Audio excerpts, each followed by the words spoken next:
हर हर महादेव। जय श्री गणेश। आप सभी को सकट चौथ की हार्दिक शुभकामनाएं। आज सुनिए सकट चौथ के दिन सुनी जाने वाली प्रमुख कथा। एक बार की बात है, किसी नगर में एक कुम्हार रहता था। वह मिट्टी के बर्तन पकाता था। एक बार जब उसने बर्तन बनाकर आवा लगाया तो आवा नहीं पका और हार कर वह राजा के पास जाकर प्रार्थना करने लगा कि महाराज, पता नहीं क्या बात है, आवा पकता ही नहीं है। अब राजा ने पुरोहितों को बुलवाकर इसका कारण पूछा तो पंडित ने कहा कि हर बार आवा लगाते समय एक बच्चे की बलि देने से आवा पक जाएगा। अब तो राजा का आदेश हो गया और बलि आरंभ हुई और जिस परिवार की बारी होती वह परिवार अपने बच्चों में से एक बच्चे को बलि के लिए भेज देता था। इस तरह कुछ दिनों के बाद सकट चौथ के दिन एक बूढ़ी माई के इकलौते लड़के की बारी आई। अब बूढ़ी माई के लिए तो वही उसके जीवन का इकलौता सहारा था, लेकिन राजा की आज्ञा के आगे किसी और की भला कहाँ चलती। तो दुखी बूढ़ी माई सोच रही थी कि मेरा तो एक ही बेटा है और वह भी सकट के दिन मुझसे अलग हो जाएगा। अब बूढ़ी माई के दुख का कोई अंत ही नहीं था, लेकिन बूढ़ी माई ने धैर्य रखा और उन्होंने अपने बेटे को सकट की सुपारी और दूब का बीड़ा देकर कहा कि बेटा, भगवान का नाम लेकर आवा में बैठ जाना। अब सकट माता तुम्हारी ही रक्षा करेगी। सकट का दिन था, बूढ़ी माई ने व्रत रखा था। इधर कुम्हार के घर पर बालक को मिट्टी के बर्तनों के साथ आवे में डाला और सकट चौथ का दिन था, तो बूढ़ी माई लगातार गणेश भगवान और सकट माता से अपने बच्चों की सुरक्षा के लिए प्रार्थना भी कर रही थी। उसकी लंबी उम्र के लिए कामना कर रही थी। इधर चमत्कार हुआ और कुम्हार ने सुबह उठकर देखा तो आवे में तो उसके बर्तन पक गए थे, लेकिन उस बालक का बाल भी बाका नहीं हुआ था। पहले तो आवा पकने में कई कई दिन लग जाते थे, लेकिन यह चमत्कार देखकर अब वह डर गया और राजा के दरबार में जाकर सारी घटना बताई। इसके बाद राजा ने उस बालक और बूढ़ी माँ को बुलवाया तो माँ ने सभी तरह के विघ्नों को दूर करने वाली संकष्टी चतुर्थी का वर्णन किया। और इस घटना के बाद से महिलाएं संतान और परिवार के सौभाग्य के लिए सकट चौथ का व्रत करने लगी। ऐसी है सकट चौथ की महिमा।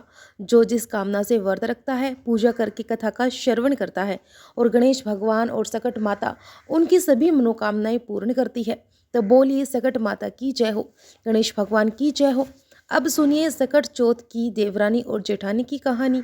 एक बार की बात है, एक शहर में देवरानी और जेठानी रहा करती थी। देवरानी तो भगवान गणेश की बड़ी भक्त थी और वह नियमित पूजा पाठ भी करती थी। देवरानी का पति जंगल से लकड़ियां काटकर उसे बेचा करता था और अक्सर बीमार भी रहता था। अब देवरानी गरीब थी और जेठानी बहुत अमीर थी। देवरानी अपनी जेठानी के घर का सारा काम करती और बदले में जेठानी उसे बचा हुआ खाना, पुराने कपड़े आदि दे दिया करती थी। इसी से देवरानी का परिवार चलता था। ऐसा करते करते देवरानी के दिन किसी न किसी तरह से गुजर रहे थे। ऐसा ही करते करते अब माघ का महीना भी आ गया और चतुर्थी तिथि पर देवरानी ने तिल चौथ यानी कि सकट चौथ का व्रत रखा और पूजा करके तिल चौथ की कथा सुनी और फिर उसने तिलकुटा छीके में रख दिया और सोचा कि रात को चंद्रमा निकलने के बाद ही कुछ खाऊंगी। इस तरह से कथा सुनकर वह जेठानी के यहाँ काम करने चली गई और जेठानी के यहाँ पहुंचकर भोजन बनाकर जेठानी के बच्चों को भोजन करने के लिए कहने लगी तो बच्चे बोले कि चाची माँ ने तो व्रत रखा है और माँ भूखी है। माँ जब भोजन करेगी तभी हम भी करेंगे। जब जेठ जी को भोजन करने के लिए कहा तो जेठ जी बोले, मैं अकेला नहीं खाऊंगा, जब चंद्रमा निकलेगा तभी मैं भी खाऊंगा। अब देवरानी ने कहा, मुझे भी घर जाना है, इसीलिए मुझे भी खाना दे दो। तब जेठानी ने उससे कहा कि आज तो अभी तक किसी ने भी भोजन नहीं किया, तो मैं तुम्हें कैसे दे दूं? तुम सवेरे ही बचा हुआ खाना ले जाना। अब जेठानी की यह बात सुनकर देवरानी उदास होकर घर चली गई और देवरानी के घर पर पति बच्चे सब आस लगाए बैठे हुए थे कि आज तो त्योहार का दिन है, कुछ अच्छा खाने को मिलेगा। लेकिन जब बच्चों को पता चला कि आज तो रोटी भी नहीं मिलेगी तो बच्चे रोने लगे और यह देखकर देवरानी के पति को गुस्सा आ गया और कहने लगा, दिन भर काम करने के बाद भी 2 रोटी नहीं ला सकती हो तो काम ही क्यों करती हो?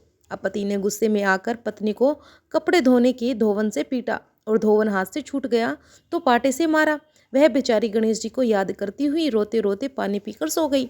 अब उस दिन गणेश जी देवरानी के सपने में आए और कहने लगे कि धोवन मारी बाटे, मारी सो रही है या जाग रही है? वह बोली, कुछ सो रही हूँ, कुछ जाग रही हूँ। अब गणेश जी बोले कि मुझे भूख लगी है, खाने के लिए कुछ दे दो। तो देवरानी बोली, क्या दूं? मेरे घर में तो अन्न का एक दाना भी नहीं है। अब जेठानी बचा हुआ खाना देती थी, आज तो वह भी नहीं मिला। अब देवरानी ने आगे कहा कि पूजा का बचा हुआ तिलकुटा छीके में पड़ा हुआ है, वही खा लो। अब गणेश जी ने निकाल कर तिलकुटा खाया और उसके बाद कहने लगा कि धोवन मारी पाटे मारी, निमटा लगी है कहाँ निमटे। अब देवरानी ने कहा कि यहाँ तो खाली झोपड़ी है, आप कहीं भी जा सकते हैं, जहाँ इच्छा हो वहाँ निमटा लो। अच्छा, अब कहाँ पहुँचूँ? अब की बार तो देवरानी को बहुत गुस्सा आया और कहने लगी, कब से परेशान किए जा रहे हो, सोने भी नहीं देते। बोली, मेरे सिर पर पहुँचो और कहाँ पहुँचेगे। अब देवरानी जब सुबह सोकर उठी तो देखकर हैरान रह गई कि उसका पूरा घर तो हीरे और मोतियों से जगमगा रहा है और सिर पर जहाँ विनायक जी पोछनी करके गए थे वहां पर तो हीरे के टीके और बिंदी जगमगा रही थी।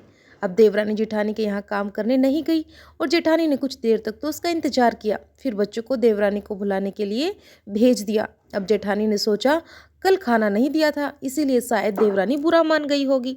अब बच्चे बुलाने गए और बोले, चाची चलो, माँ ने बुलाया है। अब दुनिया में चाहे कोई मौका चूक जाए पर देवरानी जेठानी आपस में कहने का कोई मौका नहीं छोड़ती। देवरानी कहने लगी कि बेटा बहुत दिन तेरी माँ के यहाँ काम कर लिया, अब तुम अपनी माँ को ही मेरे यहाँ काम करने के लिए भेज दो। अब बच्चों ने घर जाकर माँ से कहा कि माँ चाची का पूरा घर तो हीरो और मोतियों से जगमगा उठा है। अब जेठानी को विश्वास नहीं हुआ और दौड़कर छठ देवरानी के घर पहुंची।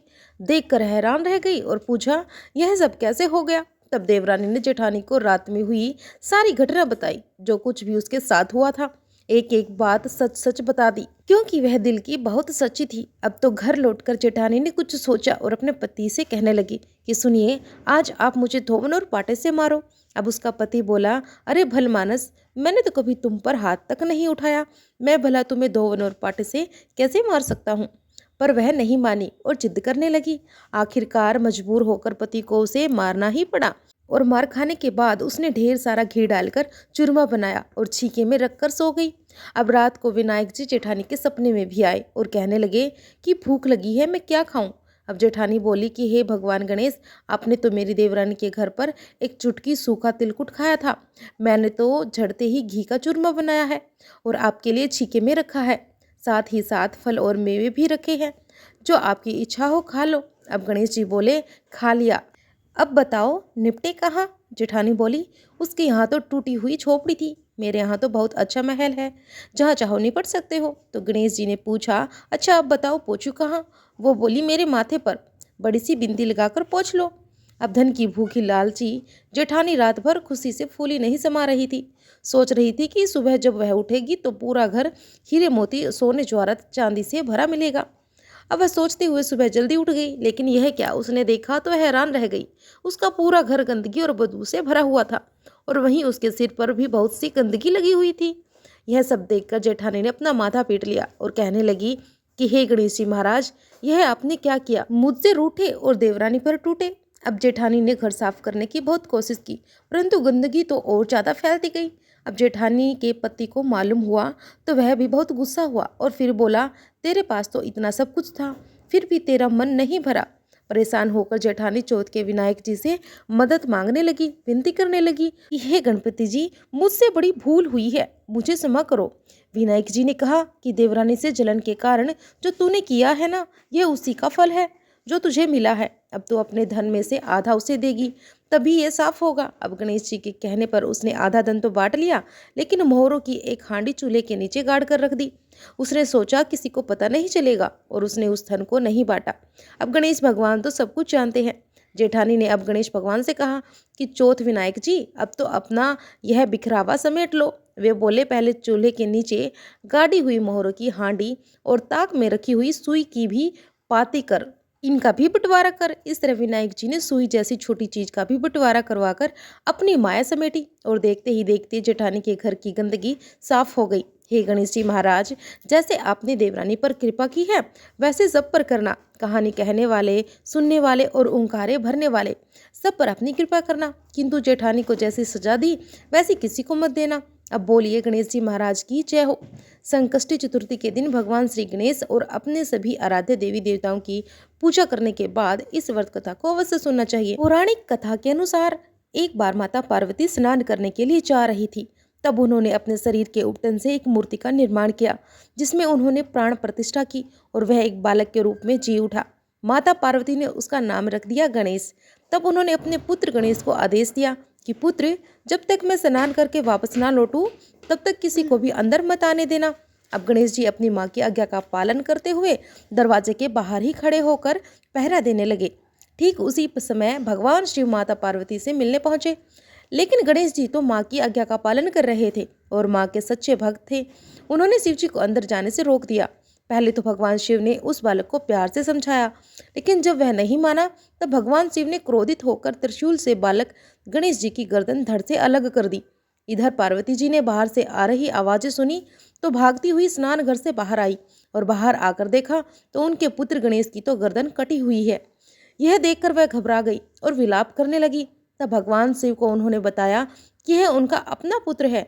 अब भगवान को जब पता चला तो उन्होंने बहुत पश्चाताप हुआ और माता पार्वती भगवान शिव से अपने बेटे के प्राण वापस लाने की विनती करने लगी। तब भगवान शिव ने माता पार्वती की बात मानते हुए बालक गणेश को जीवन दान तो दे दिया, लेकिन गणेश जी की गर्दन की जगह एक हाथी के बच्चे का सिर लगाना पड़ा। उसी दिन से सभी महिलाएं अपने बच्चों की रक्षा के लिए गणेश चतुर्थी का व्रत रखती है और उसी दिन के बाद से भगवान गणेश का नाम गजानन भी पड़ गया। तो यह थी संकष्टी चतुर्थी के दिन सुनी जाने वाली पौराणिक कथाएं। उम्मीद करती हूँ यह वीडियो आपको बहुत ही ज़्यादा पसंद आई होगी। अगर पसंद आई हो तो वीडियो को लाइक करके शेयर भी अवश्य कर दीजिएगा। अगर आप हमारे चैनल पर नए हैं तो चैनल को सब्सक्राइब जरूर कर लीजिएगा। जय श्री गणेश, हर हर महादेव।